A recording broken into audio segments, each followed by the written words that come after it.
Hi students, आज हम discuss करेंगे कि किस तरीके से सीए इंटरमीडिएट का जो पेपर नंबर 1 है एडवांस अकाउंटिंग, इसमें 95 प्लस का स्कोर कैसे लिया जाए।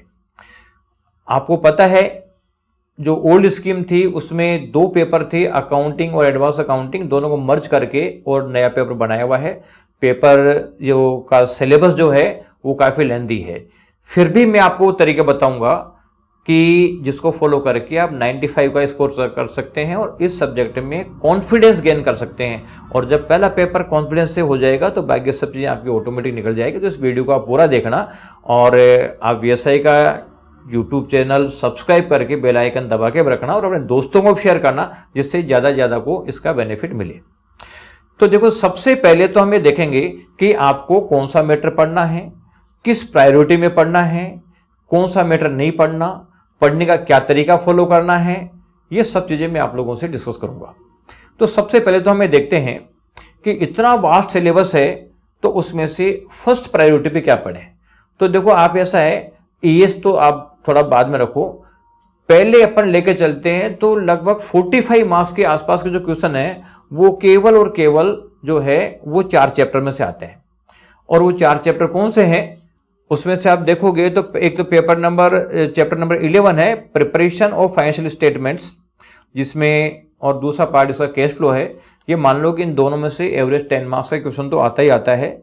इसके अलावा जो 14 है रिकंस्ट्रक्शन, इसमें 14 मार्क्स का क्वेश्चन आता है। एक चैप्टर नंबर 12 है बायबैक, इसमें भी एक क्वेश्चन आता है, वो लगभग 10 से 14 मार्क्स का होता है। और एक है सीएफएस, कंसोलिडेटेड फाइनेंशियल स्टेटमेंट, इसमें भी अराउंड 14-15 मार्क्स के क्वेश्चन आते हैं। तो आप देखोगे तो ये लगभग जो है ये 45 से 50 मार्क्स का पेपर तो ये 4 चैप्टरों में से आ जाता है, यानी पास होने के लिए तो ये सफिशिएंट है। इसके बाद में आपको और मार्क्स लाना है, तो और मार्क्स लाना है तो एएस तो बहुत सारे हैं, लेकिन इसमें से जो प्रायोरिटी वाइज आप एएस पढ़ोगे तो इसमें जैसे एएस 1 पढ़ लिया, 17 पढ़ लिया, इसके बाद 20 है, ये 10 है, 13, 16, 19, 28, 15, 11 एंड 22। ये एएस जो हैं, ये संख्या में देखें तो इसका मतलब है कि लगभग 10-11 एएस हैं, लेकिन ये अराउंड 35 मार्क्स का पेपर इनमें से पूछा जाता है। तो कुल मिला के आप ये मान के चलें कि 45 से 50 तो उन 4 चैप्टर में से हो गए और 35 मार्क्स के इसमें से हो गए। तो अराउंड ये मान लीजिए ये 85 से 90 मार्क्स तक का पेपर आपको ये इतने से सिलेबस में मिल जाएगा।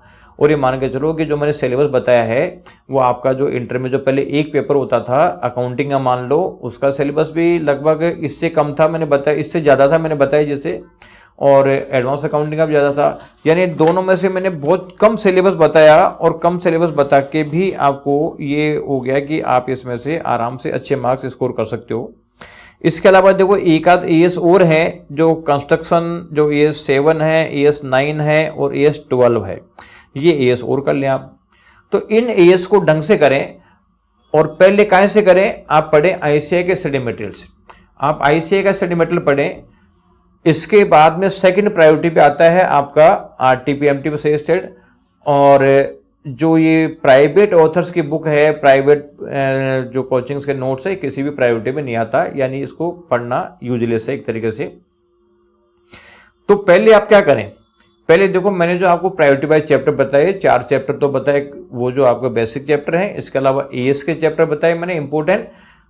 ये पहले आप आईसीआई के स्टडी मटेरियल से करो और आईसीआई के स्टडी मटेरियल करने के बाद में रिमेनिंग चैप्टर्स जो बचे हुए हैं एएसएस, उनको भी आप आईसीआई के स्टडी मटेरियल से कर लो। इसके बाद टाइम होता है तो आप 3-4 अटेम्प्ट की आरटीपी एमटीपी सेट देख सकते हैं, और ज़्यादा टाइम होता तो और 2-4 अटेम्प्ट की और देख लो। तो इस तरीके से आप देखो, और इसके बाद भी टाइम बचता है तो आप बार बार रिवाइज करने में फोकस करो।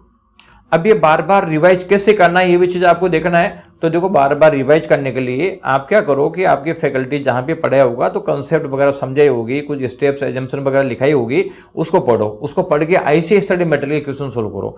और आईसीआई स्टडी मटेरियल के जब क्वेश्चन सोल्व करोगे तो उसमें से जो आप देखोगे कि पूरे क्वेश्चन में से कुछ 1-2 पॉइंट पर मेरे को प्रॉब्लम है, उन 1-2 पॉइंट के निशान लगा लो। तो 1-2 पॉइंट के निशान लगा लोगे तो उसका इफेक्ट क्या आएगा कि जब एग्जाम में एक दिन में रिवाइज करना आपको पड़ेगा तो आप पूरा क्वेश्चन पढ़ने के बजाय केवल आइडेंटिफाइड पॉइंट भी देख लोगे तो आपका पर्पस सोल्व हो जाएगा। इस तरह से कम टाइम में आप ज़्यादा सिलेबस रिवाइज कर सकते हो, और ज़्यादा सिलेबस रिवाइज कर सकते हो तो ही आपका पर्पस सोल्व होगा। और रही बात ये क्वेश्चन बैंक्स की, प्राइवेट क्वेश्चन बैंक्स की, तो जो प्राइवेट क्वेश्चन बैंक्स में क्या होता है, उन्होंने एसएम के ले रखे हैं, आरटी एमटी सेस्टेड के ले रखे हैं, इतने क्वेश्चन कर रखे हैं, मोर देन डबल क्वेश्चन कर रखे हैं, ये 3 गुना क्वेश्चन कर रखे हैं।